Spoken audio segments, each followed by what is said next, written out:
ಅವರಾಗ್ಲೇನೆ press meet ಮಾಡೋದಕ್ಕೆ. So everybody is asking ಪಂಚಾಯತಿ. ಅವ್ರು ಸುಮ್ಮನೆ ಕುತ್ಕೊಂಡಿದ್ರೆ ಈ ಪರಿಸ್ಥಿತಿ ಬರಲಿಲ್ಲ ಅವ್ರಿಗೆ. ಗಿರೀಶ್ ಮಟ್ಟಣ್ಣನವರ್ ಏನು ಬೇಕಾದರೂ ಆರೋಪ ಮಾಡಬಹುದು. ಈ ಆರೋಪಗಳ ಕಾರಣದಿಂದಾಗಿ ಯಾರದ್ದೋ ತೇಜೋವಧೆ ಆಗುತ್ತಿರಬಹುದು, ಆಗದೆಯೂ ಇರಬಹುದು. ಯಾರದ್ದೋ ಮಾನಹಾನಿ ಆಗುತ್ತಿರಬಹುದು, ಆಗದೆಯೂ ಇರಬಹುದು. ಆದರೆ ಗಿರೀಶ್ ಮಟ್ಟಣ್ಣನವರು ಕೆಲವು ಪ್ರಶ್ನೆಗಳನ್ನು ಕೇಳಿದಾಗ ಅದನ್ನು ನಿಮ್ಗೆ ಯಾಕೆ ಕೇಳಬೇಕು, ನಾನು SIT ಕೇಳಿ ಹೇಳ್ತೀನಿ ಅಂದಾಗ ಕೆಲವು ಪ್ರಶ್ನೆಗಳಿಗೆ ಜಾರ್ಕೊಳ್ಳೋದು, ಆರೋಪ ಮಾಡಬೇಕಾದಾಗ ಮಾತ್ರ ಪಬ್ಲಿಕಲ್ಲಿ ಆರೋಪ ಮಾಡ್ಬೋದಾ ನೀವು? ಅದನ್ನು ನಾನು ಅಲ್ಲೇ ಹೇಳ್ತೀನಿ ಅಂತ ಹೇಳ್ಬೋದಾಗಿತ್ತಲ್ಲ ಗಿರೀಶ್ ಸರ್. ಈಗ ನೋಡಿ, ಇದೊಂದು ಸಾಮಾಜಿಕ ಹೋರಾಟ ಇದೆ. ನೀವು ನಮ್ಮ ಮೇಲೆ ಏನು ಬ್ಲೇಮ್ ಮಾಡಿದ್ರು ಕೂಡ ಮಾಡಿ. ನೀವು ಆರೋಪ ಅನ್ಕೋಬಿಡಿ ಗಿರೀಶ್, ಪ್ರಶ್ನೆಗಳನ್ನ ಆರೋಪ ಅನ್ಕೋಬಿಡಿ ನೀವು. ಪ್ರಶ್ನೆ ಅಷ್ಟೇ, ಅದು ಅವರು ಬ್ಲೇಮ್ ಅಲ್ಲ ಸರ್. ಸಂತೋಷ್ ಆಯ್ತು, ತಡಿ ಸರ್. ಅಲ್ಲ ಸರ್, ಒಂದ್ ನಿಮಿಷ. ನೀವು ಸಂತೋಷ್ ರಾವ್ ಮೇಲೆ ಬರೀ ಆರೋಪ ಅಲ್ಲ ಸರ್, ವಿನಾಕಾರಣ 5 ವರ್ಷ 3.5-4 ವರ್ಷ ಜೈಲಿನಲ್ಲಿ ಇದ್ನಲ್ಲ ಸರ್ ಅವನು. ಅವನ ಬಗ್ಗೆ ಯಾಕೆ ಕನ್ಸರ್ನ್ ತೋರಿಸ್ತಾ ಇಲ್ಲ? ಅವ್ರ ತಂದೆ ಸತ್ತ, ಅವ್ರ ತಾಯಿ ಸತ್ಲು, ಏನೋ ಇಲ್ದೇನೆ ವೇದವಲ್ಲಿಯ ಗಂಡ ಜೈಲಿಗೆ ಹೋದ. ಪಾಪ ಅವನು ಎಷ್ಟು ಪ್ರೀತಿಸ್ತಿದ್ದ ಹೆಂಡತಿಗೆ. ಅದ್ರ ಬಗ್ಗೆ ಏನು ಕನ್ಸರ್ನೇ ಇಲ್ಲ. ಸಂತೋಷರ ಬಗ್ಗೆ ಯಾಕೆ ಕನ್ಸರ್ನ್ ತೋರಿಸ್ತಾ ಇಲ್ಲ? ಈ ತರ ಏನೋ ಒಂದು ಬೈದ್ ಬಿಟ್ರು, ಪೆಂಡಾಲಲ್ಲಿ ಬೈದ್ ಬಿಟ್ರು ಅಂತ ಹೇಳಿದ್ರೆ ಇಷ್ಟು ನೋವಾಗುತ್ತೆ. ಸಂತೋಷ್ ರಾವ್ ತಂದೆ ತಾಯಿ ಇಬ್ಬರನ್ನು ಕಳ್ಕೊಂಡನ್ನಲ್ಲ ಸರ್. ವಿನಾಕಾರಣ ಒಂದು ಅತ್ಯಾಚಾರ ಪ್ರಕರಣದಲ್ಲಿ ಆರೋಪಿಯಾಗಿ 3 ವರ್ಷ 4 ವರ್ಷ ಜೈಲಿನಲ್ಲಿ ಇದ್ನಲ್ಲ ಸರ್. ಅವನ ಬಗ್ಗೆ ಏನು ಒಂದು ಅನುಕಂಪ ಯಾರಿಗೂ ಬರ್ತಾ ಇಲ್ವಾ? ಇವ್ರಿಗೆ ಬರ್ತಾ ಇಲ್ವಾ? ಇವ್ರಿಗೆ ತಮಗೆ ಅಂದ್ಬಿಟ್ಟ ತಕ್ಷಣನೇ ಬಂದ್ಬಿಡ್ತದ? ಗಿರೀಶ್ ನಮ್ಮ ಕಣ್ಣು ಮುಂದೆ ಒಂದು ಘಟನೆ ನಡೀತು ಅಥವಾ ಒಂದು ಇಂಥದ್ದು ನಡೆದಿದೆ ಅಂತ ಒಬ್ಬರೊಂದಷ್ಟು ಜನ ಬಂದಾಗ, ಇದೇ ಸಂತೋಷ್ ರಾವ್ ಕೇಸಲ್ಲಿ ಸಂತೋಷ್ ರಾವ್ ಖುಲಾಸೆ ಆಗಿರೋದು ಯಾಕೆ? ಸಾಕ್ಷ್ಯಾಧಾರಗಳ ಕೊರತೆ ಅಂತ ಹೇಳಿ. ಸಾಕ್ಷ್ಯಾಧಾರಗಳು ಪೂರಕವಾಗಿ ಯು ಆರ್ ಟೋಟಲಿ ರಾಂಗ್. ನಿಮ್ಮ ಸ್ಟೇಟ್ಮೆಂಟ್ ಪೂರ್ತಿ ತಪ್ಪಾಗಿದೆ. ನೀವು ಜಜ್ಮೆಂಟ್ ಕಾಪಿ ಓದಿಲ್ಲ. ಕೇಳಿಸ್ಕೊಳ್ಳಿ, ದಯವಿಟ್ಟು ಜಜ್ಮೆಂಟ್ ಕಾಪಿ ಕೇಳಿಸ್ಕೊಳ್ಳಿ. ಕೊನೆಯ ಒಂದು 3-4 ಪ್ಯಾರಾಗಳನ್ನ ಓದಿ ತಮ್ಮ ಸ್ಟೇಟ್ಮೆಂಟ್. ಒಂದು ನಿಮಿಷ ಕೇಳಿಸ್ಕೊಳ್ಳಿ ಗಿರೀಶ್.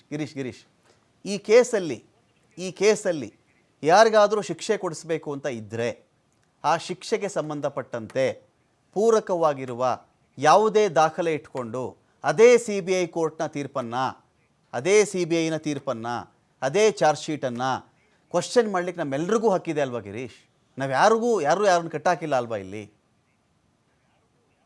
ನಾವ್ಯಾಕೆ ಅಲ್ಲಲ್ಲೇ ಮಾತಾಡ್ಕೊಂಡು ಸುಮ್ಮನೆ ಆಗ್ತೀವಿ ಗಿರೀಶ್? CBI ವರದಿ ಕೊಟ್ಟಿದೆಯಲ್ಲ, ಮೆಡಿಕಲ್ ಆಫೀಸರ್ನ ದಂಡನೆಗೆ ಒಳಪಡಿಸಿ ಅಂತ ರಿಟರ್ನ್ ಅಲ್ಲಿ ಹೇಳ್ಬಿಟ್ಟಾದ್ಮೇಲೆ ಇನ್ನೇನ್ ಬೇಕು? ಅವ್ರನ್ನ ಯಾಕೆ ದಂಡನೆಗೆ ಒಳಪಡಿಸಿಲ್ಲ ಅಂತ ನಾವು ಕೇಳ್ತಾ ಇದೀವಿ.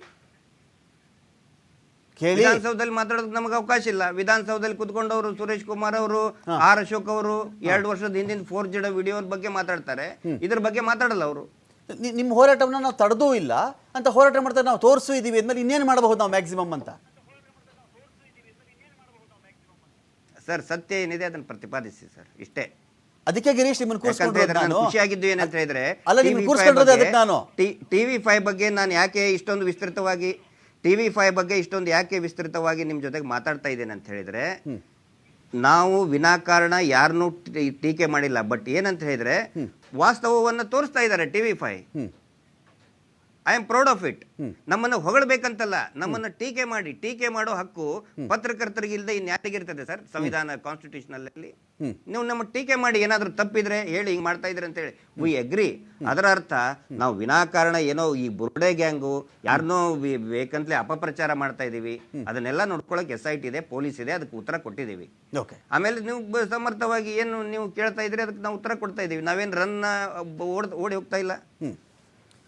ಆದ್ರೆ ನೋಡಿ, ನಮ್ಗೆ ಬೇಜಾರಾಗೋದೇನು ಗೊತ್ತಾ? ನಮಗೂ ಕೂಡ ನೋವಾಗುತ್ತೆ ಸರ್. ನಾವು ಮನುಷ್ಯರು ಸರ್, ನಾವು ಕೂಡ ಮನುಷ್ಯರು ಸರ್. ನಮಗೆ ವಿನಾಕಾರಣ ಅದ್ಯಾವ್ದು ಮಂಗಳೂರಿನಲ್ಲಿ ಕುಕ್ಕರ್ ಬ್ಲಾಸ್ಟ್ ಆಗ್ಲಿಲ್ಲಂತೆ, ಅದಕ್ಕೆ ಇಲ್ಲಿ ಹಿಡ್ಕೊಂಡಿದ್ದಾರಂತೆ. ಕಟ್ಟುಕತೆಗಳನ್ನ ಎಲ್ಲ ಮಾಡ್ತಾ ಕೂತ್ಕೊಂಡ್ರೆ ನಮಗೂ ಬೇಸರ ಆಗುತ್ತೆ. ಮನುಷ್ಯರು ನಾವು ಕೂಡ. ನಾವೇನು ಇದನ್ನಲ್ಲ, ಏನು ಬಹಳ ಇದನ್ನಲ್ಲ, ನಾವೇನು ಸನ್ಯಾಸಿಗಳು ಅಥವಾ ಇನ್ನೇನೋ ಅಲ್ಲ. ಬೇಜಾರಾಗುತ್ತೆ. ಒಂದು ನ್ಯಾಯದ ಹೋರಾಟ ಪರವಿದ್ದಾಗ ವಿನಾಕಾರಣ ಅಪಪ್ರಚಾರ ಮಾಡಿದ್ರೆ ನಮಗೂ ಬೇಜಾರಾಗುತ್ತೆ. ಫೈನ್ ಗಿರೀಶ್, ಮತ್ತಷ್ಟು ಮಾತಾಡ್ತೀನಿ ಗಿರೀಶ್. ಬಹಳ ಹೊತ್ತಿಂದ ಮಾತಾಡಿಸ್ತಾ ಇದ್ದೀನಿ. ಒಂದು ಬ್ರೇಕ್ನ ಸಮಯ.